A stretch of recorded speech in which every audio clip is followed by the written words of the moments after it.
আসসালামু আলাইকুম। আশা করি এই রমজানে সকলে সুস্থ আছেন এবং ভালো আছেন।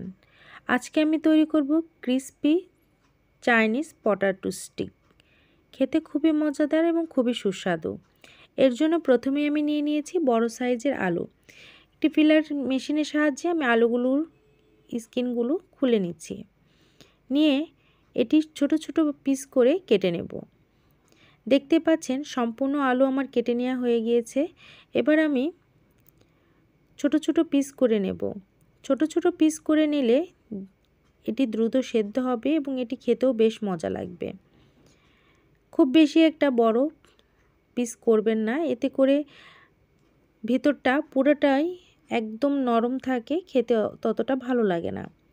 আমি এখানটায় ব্যাম্বু স্টিক নিয়ে নিয়েছি। এবার প্রত্যেকটা আলু ভালোভাবে ওয়াশ করে নিয়েছিলাম, নিয়ে পানি ঝরিয়ে এটি এবার স্টিকে গেঁথে নেব। আপনারা আপনাদের পছন্দ অনুসারে যে কয়টি একটা স্টিকে ভরাতে চান সে কয়টি ভরাতে পারেন। আমি এখানটায় প্রত্যেকটা স্টিকে 4 থেকে 5টি করে ভরিয়েছি আলু। ঠিক এভাবে সম্পূর্ণ স্টিকটি এভাবে গেঁথে নেব। একে একে সব আলুগুলো এভাবেই গেঁথে নিতে হবে। খুবই সহজ এবং খুবই মজাদার একটি রেসিপি। বিকেলের নাস্তা বলুন কিংবা ইফতারের টেবিলে বলুন, এটি খুবই লোভনীয় একটি রেসিপি। আপনারা অবশ্যই রেসিপিটি একবারের জন্য হলেও ট্রাই করতে ভুলবেন না। দেখতে পাচ্ছেন সবগুলো আমার একদম মোটামুটি রেডি হয়ে গিয়েছে। এবার আমি একটি পাত্রে পানি দিয়ে দিচ্ছি স্বাদ অনুযায়ী একটু লবণ, আর দিয়ে দিচ্ছি হলুদের গুঁড়ো। কালারটা সুন্দর আসার জন্য আমি এখানটায় হলুদের গুঁড়ো ব্যবহার করছি। এবার আমি আলুর স্টিকগুলো এই ফুটন্ত গরম পানির মধ্যে ছেড়ে দেব। দিয়ে এটি আমি এখানটায় হাফ কুক করে নেব। হাফ কুক করে নেওয়ার কারণ হচ্ছে এটি হাফ সেদ্ধ করা হলে যখন আমি এটি ডুবো তেলে ভেজে নেব তখন পুরোটাই সেদ্ধ হয়ে যাবে। অবশ্যই এটি পুরোপুরি সেদ্ধ করবেন না, চেষ্টা করবেন অর্ধেক কিংবা 80% কুক করার জন্য। দেখতেই পাচ্ছেন আমি সম্পূর্ণ আলুগুলো এখানটায় দিয়ে দিয়েছি আর বয়েল হওয়া শুরু হয়ে গেছে। আমার আলুটি 3 থেকে 4 মিনিটের মধ্যে একদম কুক ডান। এবার আমি এটি একটা ছাঁকনির সাহায্যে উঠিয়ে নিচ্ছি। পানি ঝরিয়ে একটি বোলে ঠান্ডা হওয়ার জন্য রেখে দেব। এবার আমি তৈরি করে নেব সস। এর জন্য নিয়ে নিয়েছি 2 চামচের মতো টমেটো সস। এরপর দিয়ে দিব সয়া সস 1 চামচের মতো। এবার দিয়ে দিব ফিশ সস।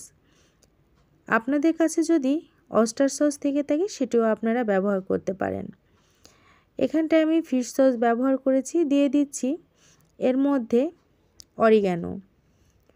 অরিগ্যানো দিলে এটির ফ্লেভারটা সুন্দর আসে এবং খেতেও বেশ দারুণ লাগে। এবার এর মধ্যে অ্যাড করে দেব স্বাদ অনুযায়ী লবণ। যেহেতু আমি আগে থেকেই লবণ দিয়ে সেদ্ধ করে নিয়েছি আলুটি, এজন্য লবণের পরিমাণটি একটু কম দেওয়ার চেষ্টা করবেন। দিয়ে দিচ্ছি জিরা গুঁড়ো। এরপর দিয়ে দিব গরম মশলার গুঁড়ো 1 চামচের মতো। দিয়ে দিচ্ছি চিনি। চিনিটা দেওয়ার মূল কারণ হচ্ছে এখানটায় টেস্টটি ব্যালেন্স করার জন্য। চিনির পরিমাণ খুব একটা বেশি দেবেন না, অল্প দেওয়ার চেষ্টা করবেন। দিয়ে দিচ্ছি স্বাদ অনুযায়ী মরিচের গুঁড়ো। এবার দিয়ে দিব গোলমরিচের গুঁড়ো 1 চামচ পরিমাণ। দিয়ে এর মধ্যে অ্যাড করে দেব ময়দা। ময়দা আমি এখানটায় ব্যবহার করেছি 3 চামচ পরিমাণ। ময়দা দিয়ে এবার ভালোভাবে সব কিছু মিক্সড করে নেব এবং নর্মাল টেম্পারেচারে থাকা পানি দিয়ে ভালোভাবে একটি বাটার তৈরি করে নিতে হবে। আমার এই রেসিপিটি যদি আপনাদের ভালো লেগে থাকে অবশ্যই আমার চ্যানেলটিকে সাবস্ক্রাইব করতে ভুলবেন না। আর আমার ফেসবুক পেজ থেকে দেখে থাকলে অবশ্যই আমার পেজটিকে ফলো দিয়ে আমার পাশে থাকবেন। দেখতে পাচ্ছেন আমার বাটারটি একদম রেডি।